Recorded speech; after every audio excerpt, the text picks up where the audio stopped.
Good evening, dear friends. So today again we'll be going to a new topic which is called Sati, we call anti-Sati movement. It's a part of the second unit. So as we have seen in the this is also one of the reform movement. As we seen in the very first reform movement, in the very first class we talked about Brahma Samaj, then Arya Samaj, then it is Pradhana Samaj. But that anti-Sati movement is one of the reform movement which has taken place in those times. So basically, we all are aware of what exactly is the Sati practices has been taking place in the recent days, and how this system was prevailing in those days, how the system was prevailing in those days. We have been, everybody know, many of them we have learned this literature or this topic since our previous education, and since our even from 10th class we have been studying this anti-Sati movement or anti-Sati practices. So here when we come across here, the anti-Sati movement is one of the social reform movement which we have taken, which we will be going to see in the present classes. So basically, the Sati was the Sati in Devanagiri, because the Sati I have divided into different parts. One is how the Sati movement has started. Then I'll go to the history of Sati. Then I'll go to the British and European territories, how the Sati system was prevailing.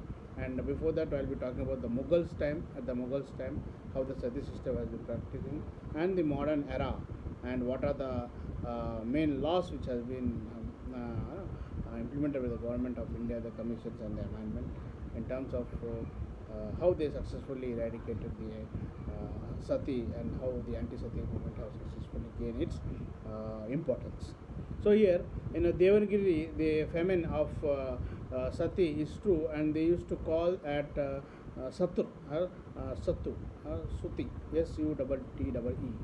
So this was used by earlier Indo-Anglo writers. Basically, they used Sati, and it was a basically Sati in very common or in general way, which we talk in a normal way, day to day. It is a it was a funeral practice. Okay, among the some, not all communities, among the some Indian communities in which in which the widow, when her husband dies, okay, the widow would immolate herself. She used to burn herself on the body of the husband, or immolate herself on the husband body, or funeral. So this is the common, what we know, the meaning, general definition of Sati. So here, this basically earlier also this practice was banned several times, but still then it was practiced by those communities by some other means or some other process. But during the British rule, because this was very late, I'm not talking of Sati's rule, because this, I hope nowadays Sati is not being practiced, but still then we hear, but today due to the media we don't come across this kind of news, but we hear oftenly, yearly once or twice. I had seen newspapers and media that somewhere in part of the North India or some other part of India, one or two incidents, even till today, it has been taken place, or this kind of brutal act is been seen even till today by XYZ community peoples. And even the British, during the British rule, they have strictly banned, even late 1829s and 1829, 30s, late 18th century, the British government also banned. So here the term, basically the Sati term is derived originally from goddesses. Okay, means the Sati is also known as Dakshayana, who is a goddesses who herself immolated. Okay, who herself immolated because she was unable to bear her father's humiliation on her husband's funeral, the death. His name was Shiva. So by that humiliation, she herself has immolated, burned herself into fire after the death of her husband, whose name was Shiva. It is a written text. But when we go to the history, I mean, there are some, there are few reliable existence records, and which says there was a practice of sati even before the times of Gupta Empire. I mean, it is approximately, if I'm not wrong, it is 400 EC, century in Christ. So these, before the Gupta Empire, this kind of practice, sati has been practicing in India. Basically, we see, and where you see this basically, if you take northern region, if you, while I was going through this study, I was reading anti-sati. If you had been seen the movie by Hindi movie Padmavat, earlier it was Padmavati. Again, Sanjay Leela Balsani, who was the director of the film. There was a lot of humor. There was a lot of fire situation, or where the censor has banned the movie, right? And at last they somehow managed to get permission, and censor board has given permission, but lot of some sort of incident, anyway, Sanjay Leela Bhansali always make his films more attractive to do after making some sort of disturbance in the censor board. So we are not about that, but the movie itself, the Sanjay Leela Bhansali movie, if you have seen, when they retitle the title of the movie from original Padmavati from Padmavat, if you see there was a war between the Rajputs, okay, the Rajasthan Rajput royal king, and the Mughal. He was an emperor. He was a ruler, the Mughal emperor.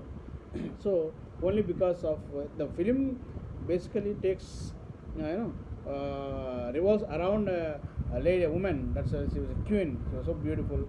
Okay, but if you see I'm talking about if you see the last scene of the movie, you see that women, because they don't want to be trapped and captured by the Mughals, Muslim Mughals, and they don't want to be raped.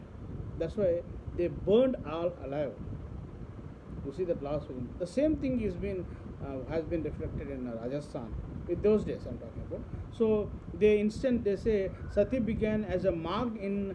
So there, much of these cases has been happened. I'm not talking only Rajasthan is such a state, but indeed in general I'm talking about, because I have gone through that place. I have gone through the readings.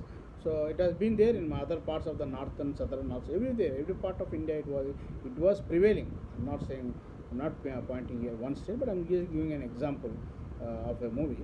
So here in the northern, basically in the western and also northern India, in the basically Rajasthan, you will see some part of the northern places.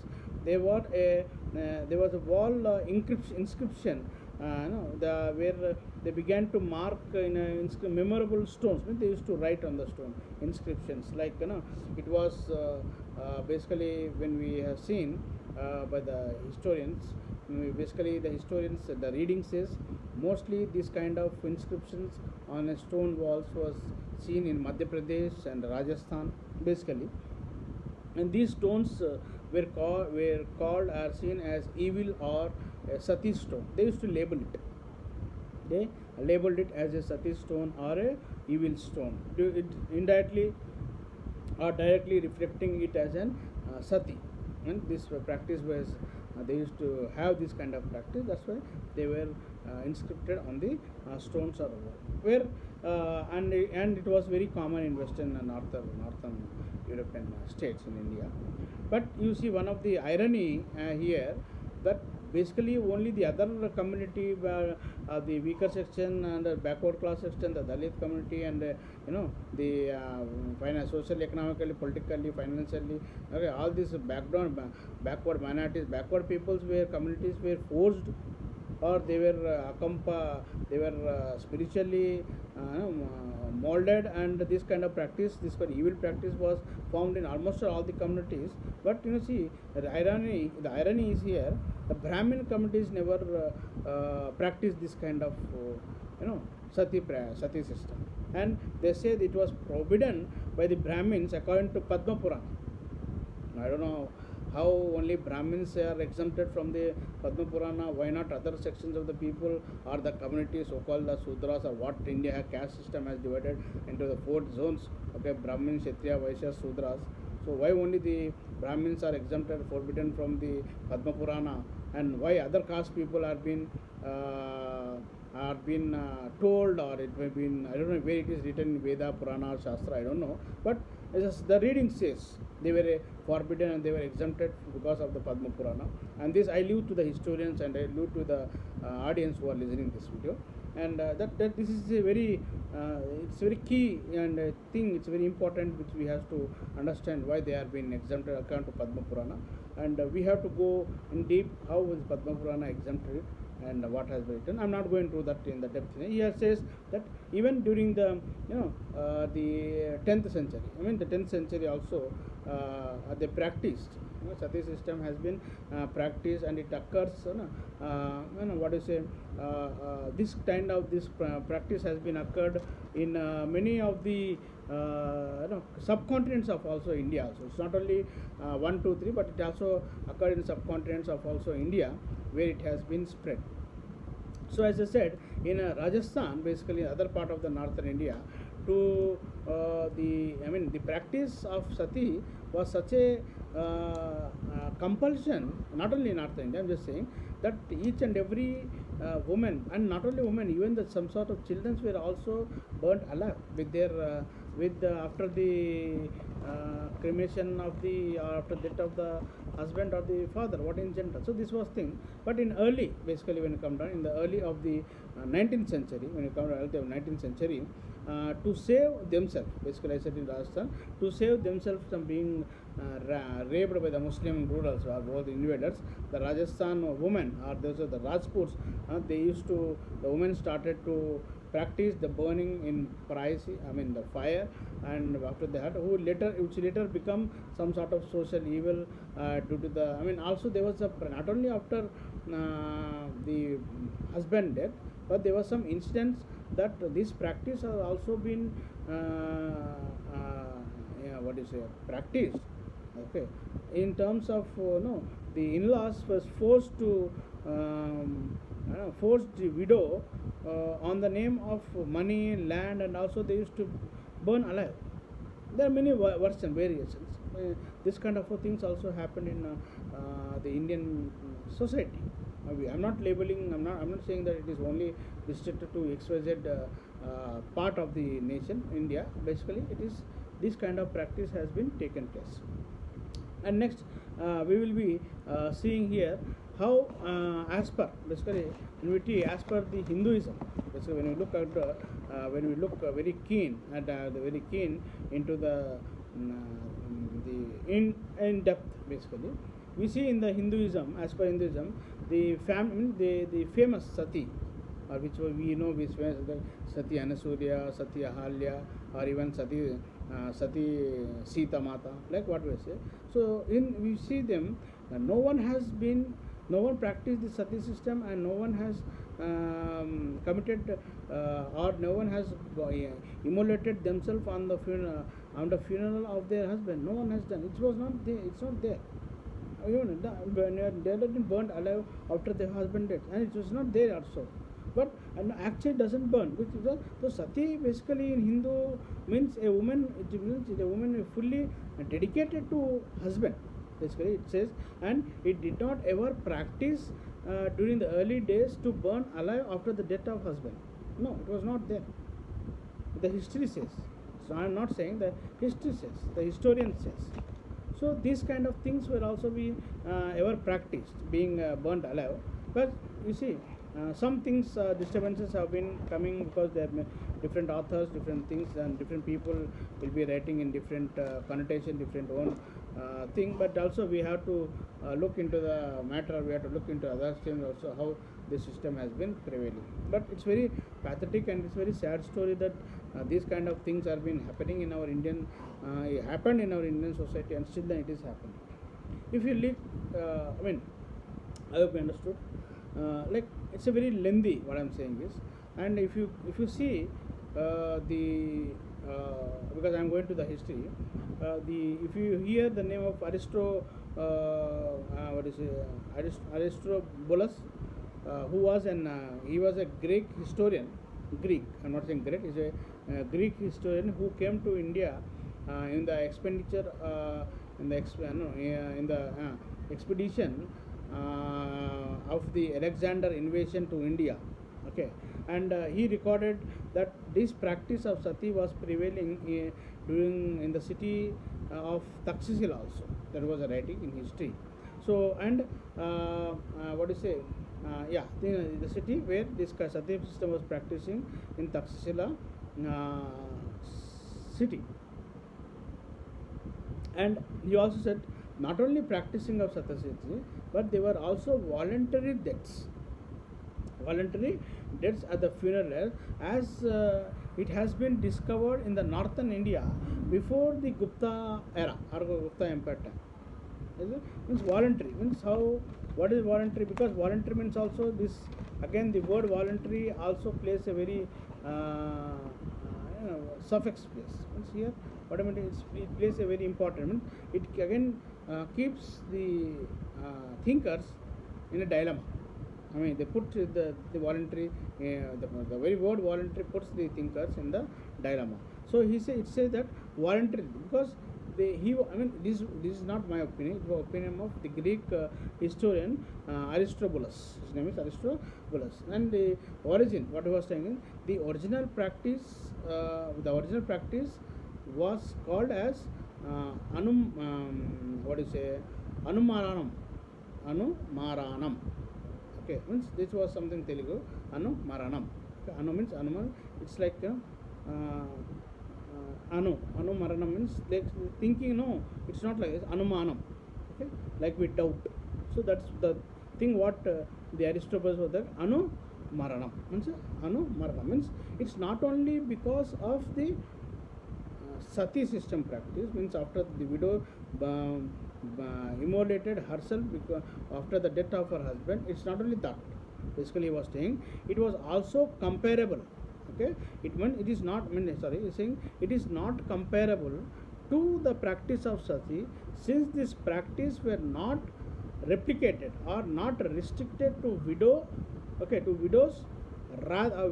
rather than anyone.